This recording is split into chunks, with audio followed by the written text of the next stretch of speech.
C'est l'élection présidentielle la plus disputée de l'histoire du pays.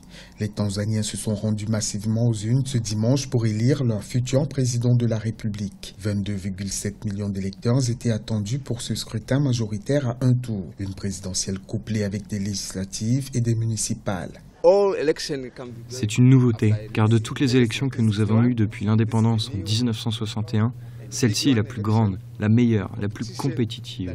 Je suis venu voter pour mon nouveau président et je pense qu'il peut améliorer l'économie et l'éducation pour les générations futures.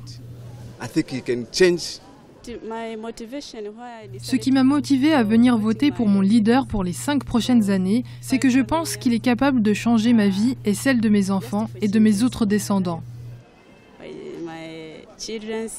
C'est la toute première fois qu'une élection présidentielle suscite tant de convoitises dans le pays. John Magufuli est le candidat de la majorité présidentielle. Il a été plusieurs fois ministre, il connaît bien le système. Même son de cloche pour le candidat de l'opposition. Edouard Lowassa est un ancien premier ministre. Il combat aujourd'hui ses compagnons d'hier.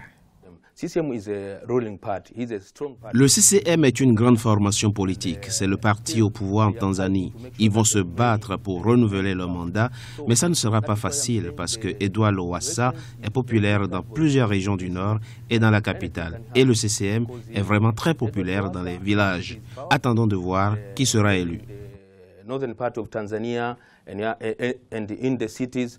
Après le vote, les opérations de dépouillement ont commencé sur l'étendue du territoire. Comme il est de coutume dans ce pays d'Afrique de l'Est, les résultats provisoires seront connus ce lundi. Les autorités auront alors 2 à 3 jours pour rendre publics les résultats définitifs.